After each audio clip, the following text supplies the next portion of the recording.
My name is Adeze. My husband of 11 years died on a Tuesday morning, and by Thursday evening, his family was already in our compound. Not to mourn him, not to sit with me or comfort me, not to comfort my daughters who were still crying themselves to sleep every night. They came with a notepad. His younger brother Emmanuel was walking around the compound with an actual notepad, writing things down. The compound my husband built from the scratch. The compound he built from nothing, a 6-bedroom duplex with boys' quarters. A garden my husband planted himself because he said he wanted our daughters to grow up around nature. Emmanuel was moving around the compound like a vulture, pointing at the cars, the Prado and the Camry. A Prado that my husband bought for me when I gave birth to my last daughter. He was pointing at it like it belongs to him, writing it down. Then he walked inside to the cabinet where my husband kept documents, and then turned around and asked the houseboy where the keys were. I came down from upstairs and asked him, Emmanuel, what are you doing? He turned around and looked at me with so much disgust. Emmanuel that used to call me our wife, our senior wife. Emmanuel that used to eat my food every Christmas. Emmanuel that used to eat my pepper and oil looked at me like I was a stranger. And he had the guts to turn around, called me by my name, Adeze. We need to start talking about the properties. We need to start talking about the plaza in Oka Road. We need to start talking about the plots of lands in Inewi.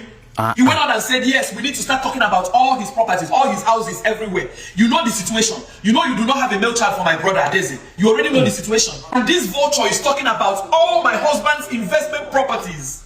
The ones that pays my daughter's school fees. And this is happening barely few days his brother passed. He said, because I do not have a male child, all my husband's property will go back to his family.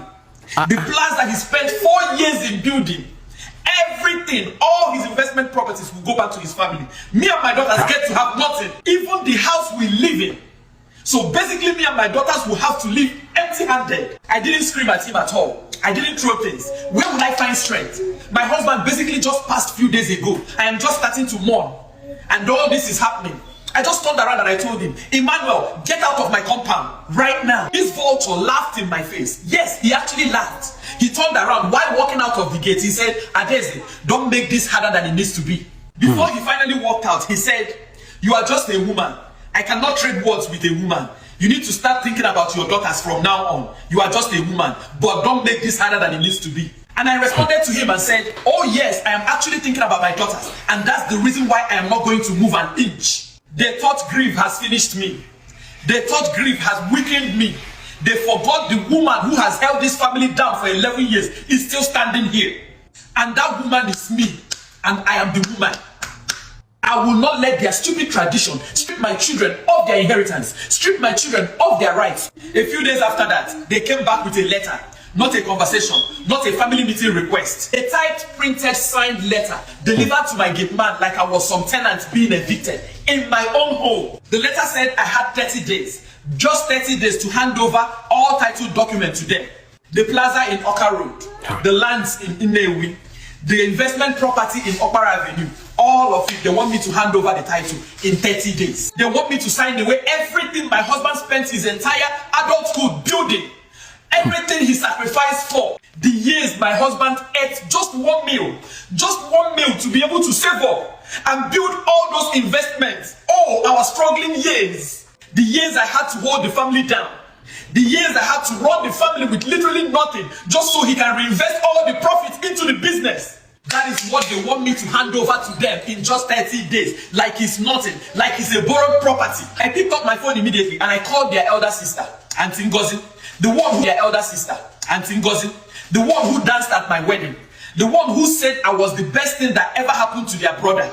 I personally called her, and when she picked up the phone, I asked her, Auntie Ngozi, are you part of this letter? She was quiet for a while, and she said in a very low tone, Adeze, you know our culture. A woman with no male children. All the property goes back to his family. You should know this. This is our tradition. It is not wickedness, it's our tradition. Just cooperate with my brother. Cooperate with the family. They will settle you well. When you hand over everything, they will find something and settle you. They will settle you well. I promise you that. They will settle me. Just a settlement. After 11 years of building, after 11 years of struggle and building with your brother, they will settle me. And this is not as if I do not have any child at all. I have kids, but they are girls. So now they are telling me that my girls do not have claims to anything that belongs to their father. After that call, I sat on the kitchen floor and I cried. Thunder fire culture, thunder fire tradition. You people are being very evil and mischievous in the name of tradition and culture. People are being terrible people. Thunder fire that culture that says because a woman does not have a male child, she's worth nothing. Her children are not entitled to what their dad left here. Thunder fire that culture. Ah, God, me, I know myself now. Jesus, I know myself. I don't even know where to start from. I don't know. After 11 years, maybe say, her husband don't build. Say the man buy. You won't come, you won't come play. I don't even know where to start from. I don't know which kind of vulture mentality be this one. In the name of culture. So that's not rich now that you are now doing a lot of evil things in the name of culture. Not the mad though. So you don't know that the reason why every man on earth is working very hard and having investments so that in case he dies, his family, his wife, and his children can have a permanent source of income to provide for them. Do you think every man on earth that is working hard and having investment and land here and there, do you think he's working so that when he dies, you as an entitled sibling will come and take his property? Are you stupid? In the name of which goddamn forsaken culture. See, we have a lot of things we have to unlearn that we've been, programmed to and indoctrinated to. We have to unlearn a lot of things. That's the reason why it's called investment. So that worst case scenario, the man can no longer provide. He has an accident or he dies. His family can find a way to survive. That is why it's called investment. It's not for you. Maybe you say, this thing is scratch my. So me now with they suffer, I they work hard, I they sweat. I can't get investment, I can't get family, I they provide for my family, I can't buy. So me just from nowhere because they are my blood, related to me by blood, will come and tell my wife that he's my sibling and blah blah. The thunder that will fire you. I trust my siblings, not I trust the way we were raised up. None of them have this mentality. But a lot of you people out there are siblings like this. The thunder that will fire you is still doing press up. I don't even know where to start in this video. It gets certain things where we say, I don't tell my siblings. I've already had a discussion with them before. Say if anybody, peradventure in the future, I should become rich, wealthy, I've built myself and I die. If anybody ever tries to fight my widow wife or the children I left behind for my property, they will be cursed. See, some of you guys need to have this conversation. No? And listen, this is a culture this is something that's been happening in Igbo land for the longest. Why? Your late brother's property belongs to his widow wife and his kids. Why are you trying to take? Why is your eyes? What kind of wicked heart do you have? That somebody that is just mourning, that have lost her husband, the protector of the home, the provider of the home, right? You're not going now because of the provider of the home is no more. You're not going now to snatch everything the man has built for, all because of your sibling of the man. So you don't know that when he took her to church and he married her and paid her bride price, the two of them became one. What belongs to him belongs to her. What belongs to her belongs to him. So why do you then feel like it's your right to collect the property that belongs to his wife that he left behind? These are wicked things. These things we see in movies are happening in real time. A lot of women have suffered. Though this woman, she was able to, secure the properties. Go and check the full story on TikTok, right? She was able to she fought it in court for the longest and she won. But there are a lot of women who were not successful and they had their husband property snatched out of their hands.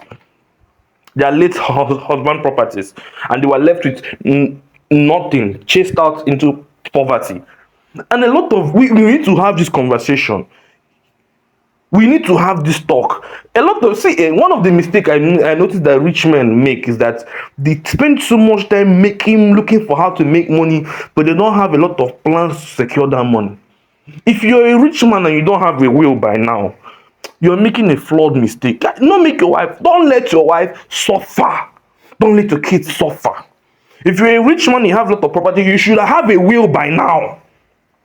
And you should have a lawyer that you trust and recorded such as, because what I'm saying you should have a lawyer we trust is because of, even when this woman had the will, everything was given to her. The family of the man, late man, took her to court stating that all those things were forged. Could you imagine? Could you just imagine? Igbo men, a lot of Igbo men are not protecting their investment. You want your wife to suffer. Because at the end of the day, death comes for us all. Death comes for us all. It will come for everybody at their own time. But what I'm saying is good if they say what? Failure to plan is planning to fail. A lot of these things happening on a normal daily basis, and you as a person you are, I don't care. Don't give me that I trust my siblings. So a lot of these men, right, that died, most of them did not even know that their sibling will switch on them like this and fight their own children and their wife they left behind. Don't give me that I trust my sibling. Don't trust anybody. Have a conversation with your siblings that your property belongs to your wife, no matter whatever happens to you. And then also make sure that you have a will, a legal will, to back that whatever you're leaving behind belongs to your wife. Don't let that poor woman go through this. A lot of women went through this. Most of them even died in the process because they started to kill. I have heard so many stories about this. Please, husbands, please tell your wives the number of properties you have. Give her every information she needs, right? That's why I'm saying at the end of the day, it's still what I'm telling you, marry a good woman. Because I believe that some of the men don't tell their wives the properties they have because they married a bad woman. And in some cases, the only exception to the rule of the family of the guy taking the properties, to me, the only exception is if the wife had a hand in his death. If there was a foul play involved, yes, because stories like that have happened where the wife pied the husband, where she keep all the properties. The only exception to that rule of the husband, the family of the guy keeping all the properties, is if the wife had a foul play in his death. Outside of that, there is no reason why your eye should be on your property. This is one of the things they taught me. In my family, they taught us from very young age. You see, content. Guy, if you know me very well, you know that I'm very content with what I have. I don't put my eyes in what is not mine. And when my siblings buy something expensive, I used to rejoice with them. There's so many of you people now, if you buy something, you go not say you go hide them from your sibling, because your own sibling go use bad eye. These are the signs. You by ignoring the signs. A lot of people now have siblings that if you buy something from, you don't usually tell them because they will sigh or they'll use one eye to look at you because they're not happy with you, the success you have. They won't make you think that if you now marry and worst case scenario happen, you die. What makes you think that those your siblings that you're not close to or that are not content with what they have will not come for your children and the things you've left behind for them and your wife? Guy, protect your wife. Igbo may stop it. I will repeat again. Your husband's property, your late brother's property does not belong to you. It belongs to his wife. The woman he married, the woman he took to church and court. The property belongs to her as the widow. Proverbs 14. This is the greatest cause for any person. If you're guilty of this, when they say your family member that you go to drag property with your wife and your children, there's a curse on your head. It's in the Bible. You went to fight the widow and you took what belongs to her and her children. There's a curse on your head. And for every woman that is going through this process, I pray that you get strength. Go and watch that woman's video. You need to be informed. See, the law is there to protect you. The reason why all this intimidation has been happening because people do not understand the law. But they are lost. If you ever find yourself in a situation where something is happening, get a lawyer and fight it out in court. You get what I'm saying? The Lord be your strength.